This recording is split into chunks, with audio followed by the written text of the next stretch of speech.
Since the dawn of time, which is to say 1948, Cheetos have become one of the most iconic snack foods ever created. In 1992, a new version of Cheetos launched in the United States. At first, it looked like another flavor extension. Instead, it became one of the most influential snack products in modern food. Today, there are entire product lines built around the same formula: more heat, more intensity, more reaction. Competitors followed. And years later, the story of how Flamin' Hot happened became almost as famous as the product itself. Because even if the most famous version of the story is true, it still would not explain the bigger question. Why did one spicy snack become a blueprint? This is Forbidden Foods, where we investigate the hidden history, business decisions, and marketing strategies behind the products that became part of everyday life. Make sure you stick around until the end of this investigation, because the biggest revelation isn't how Flamin' Hot Cheetos was made. It's how one spicy snack changed the way the entire food industry sells products.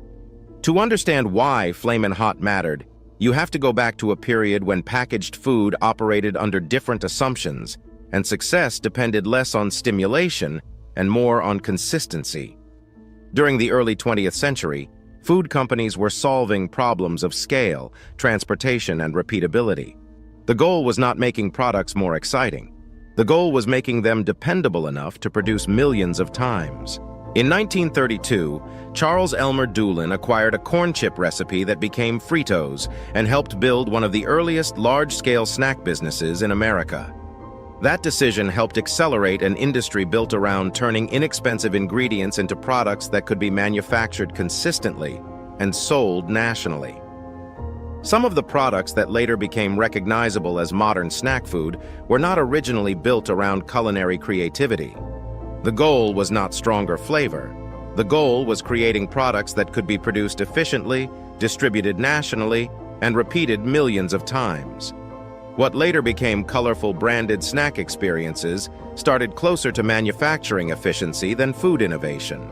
That approach accelerated after Frito and H.W. merged in 1961 to create Frito-Lay, and later became part of PepsiCo in 1965. Once companies reached national scale, incentives changed. Food development stopped becoming product by product. It became system by system. Factories, distribution, shelf placement, consumer habits, repeat purchases. For years, that model worked. But eventually, large food companies encountered a predictable problem. Once consumers already buy your products, how do you keep growing? By the late 1970s and throughout the 1980s, convenience stores expanded rapidly, competition increased, and consumers had more choices than previous generations. Being available was no longer enough. Products needed to become memorable. At the same time, spicy snacks were not new. Mexico already had long traditions built around chili-covered snacks and stronger flavor combinations. Global food cultures already understood something large packaged food companies had mostly avoided. Intensity creates memorable experiences. As snack companies expanded across the country, they started seeing something that challenged past assumptions. Consumers were not avoiding hotter, spicier flavors. In many markets, they actively preferred them. That created a different growth opportunity. Maybe growth did not require selling more food. Maybe it required making snacks feel more intense. By the late 1980s, snack companies faced a challenge that appears repeatedly throughout modern business. Products that once felt exciting become ordinary. Companies eventually reach a choice: invent something entirely new, or make existing products feel new. The second option is usually cheaper. That distinction matters because Flamin' Hot was not originally a manufacturing breakthrough. The manufacturing breakthrough had already happened decades earlier. Long before Flamin' Hot existed, a Wisconsin company called Flakol was manufacturing flaked livestock feed. In the 1930s, workers occasionally ran moistened corn through hot flaking machines to help keep the equipment from clogging. But something unexpected happened.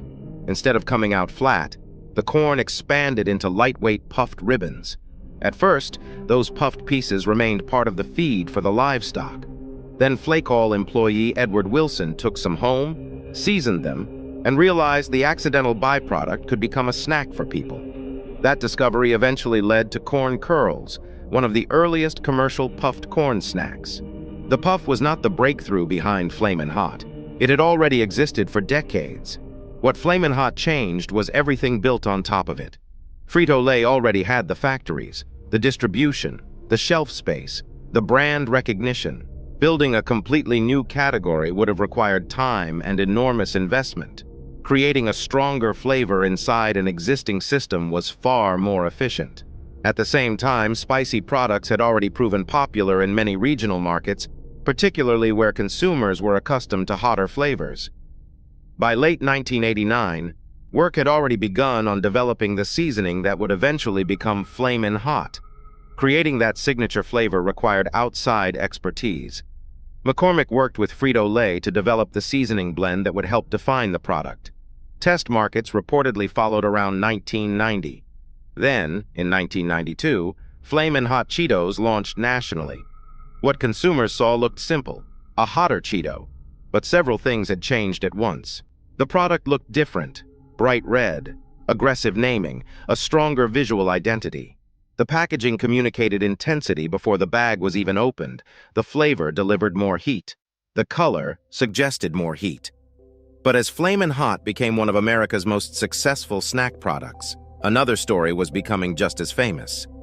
Richard Montañez, who started at Frito-Lay as a janitor, said in 1990, the idea came to him after he noticed a batch of plain, unseasoned Cheetos coming off the production line. Inspired by the chili-covered corn sold by Mexican street vendors, he took the unseasoned Cheetos home, experimented with his own seasoning blend, packaged samples in plastic bags, and later pitched the idea directly to PepsiCo CEO Roger Enrico. According to Montañez, Enrico encouraged him to present the concept, and that presentation helped launch what became Flamin' Hot Cheetos. It was an incredible story. A janitor helping inspire one of the biggest snack products in America. The story spread everywhere. Books, television interviews, speaking engagements, commercials, eventually even a Hollywood movie. Then, years later, public reporting challenged parts of that story, citing internal records and interviews that suggested the product's development had begun before the timeline that Richard Montañez gave. But while people debated who deserved credit, something much bigger had already happened. Flamin' Hot was selling. The product kept expanding. Competitors started paying attention, because if one hotter snack could create that much demand, what would happen if everyone started chasing the same idea? Burns good or burns bad? It burned good. Flamin' Hot was never supposed to stay one product. Once consumers responded, Frito-Lay did what large food companies are built to do. It expanded. The Flamin' Hot name moved beyond Cheetos into popcorn, Funyuns, Doritos, Fritos, Lays, Ruffles, and dozens of other products. What started as one seasoning became an entire product platform. Success changed the company's incentives. The question became, how many products could carry the name? Consumers had already accepted the flavor. That gave PepsiCo something even more valuable than a successful snack. It had a brand people recognized. Every successful extension made the brand larger. Every new launch put the Flamin' Hot name in front of more consumers. And every new product reinforced the idea that hotter meant more exciting. By the 2000s, Flamin' Hot had become one of Frito-Lay's most recognizable flavor brands. PepsiCo continued expanding it through limited-time releases, new snack categories, and restaurant collaborations. Competitors noticed. Soon, the rest of the snack industry started responding. Major brands introduced their own hotter products. Takis expanded rapidly in the United States. Pringles launched spicy varieties. Hare's introduced increasingly hotter flavors. Kettle Brand entered the category. Regional snack companies followed. Before long, spicy snacks had become one of the industry's fastest-growing trends. The competition was no longer simply about making chips. It was about creating products that stood out. Marketing changed, too. Products were designed to look hotter before the bag was even opened, and the strategy worked. Today, PepsiCo generates tens of billions of dollars each year from its convenient foods business, with Frito-Lay remaining one of the company's largest and most profitable divisions. Flamin' Hot became far more than a successful flavor. It became proof that one successful sensory experience could be expanded into an entire business strategy. And once that lesson worked, the rest of the industry started following. If you're enjoying these investigations into the hidden systems behind modern food, take a second to like this video, leave a comment, and subscribe to Forbidden Foods. And after you hit the like button, smash the hype button too. Every week, we uncover the hidden stories behind the products, ingredients, and food systems that became part of everyday life. Now, let's get back to the investigation. The real secret behind Flamin' Hot was never the pepper. It was the formula. The heat came from more than one ingredient. They experience a combination, the color red. Before consumers taste food, they already expect something. Red communicates intensity. Expectation changes experience. Products that look stronger often feel stronger. Then there are the ingredients. MSG increases savory intensity. Maltodextrin helps carry and distribute seasoning. Red 40 creates visual intensity before the product is even opened. Each became controversial for different reasons. MSG has been controversial for decades. Some high-dose animal studies raised questions about potential effects on the liver and nervous system, although those findings have not been shown to reflect the way people normally consume MSG in food. Even so, the ingredient has remained the subject of public debate for years. Maltodextrin is added to help carry and distribute seasoning evenly, but researchers have also studied whether it may affect the gut environment and alter the balance of certain intestinal bacteria. Scientists continue to investigate what those changes could mean for long-term health. Red 40 doesn't add flavor, it adds color. But that color has become one of the most controversial food additives in the world. Some studies have suggested that certain artificial food dyes, including Red 40, may contribute to increased hyperactivity or attention-related behaviors in some children. As a result, some countries require warning labels on foods containing certain synthetic dyes or encourage manufacturers to use alternative colorings. None of those ingredients made Flamin' Hot successful on their own. Each one served a purpose. One intensified flavor, one carried the seasoning, one made the product look hotter before the first bite. Together, they created an experience that was difficult to ignore. Then, there is the residue. Unlike many snacks, Flamin' Hot leaves behind bright red seasoning on your fingers. The experience doesn't end when the chip is gone. The color stays behind. On your hands, sometimes on your lips, sometimes on your clothes. That residue becomes a reminder of the product long after the last bite. It also makes the product more visible to everyone around you. People notice it. They ask about it. They want to try it. Whether intentional or not, one of the product's most recognizable features continues advertising the snack after it's been eaten. That is something most chips never do. Most people expect this chapter to be about health, and rightfully so. Doctors and media started noticing something else. Children were showing up in emergency rooms after eating large amounts of highly spicy snacks. Not because the products were considered uniquely toxic, but because stomach pain, irritation, gastritis symptoms, and red stool caused enough concern to send families to hospitals. Then individual stories became headlines.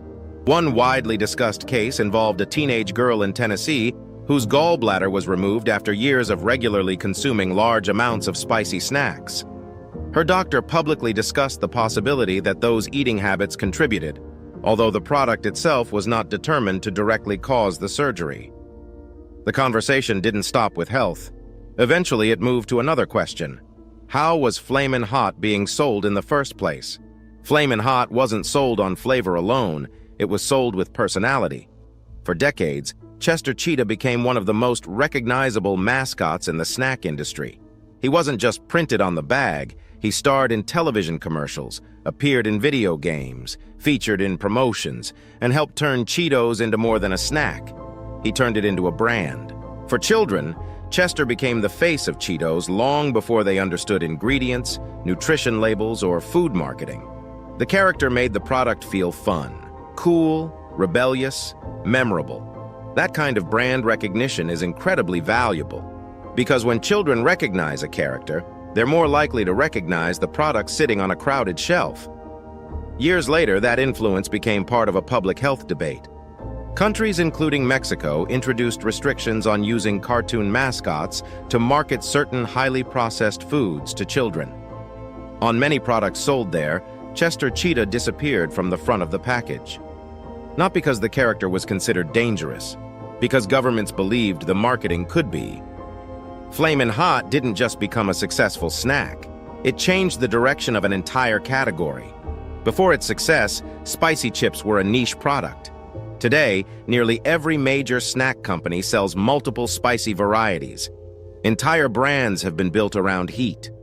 The lesson the industry learned wasn't simply that consumers like spicy food. It was that a stronger sensory experience could become a competitive advantage.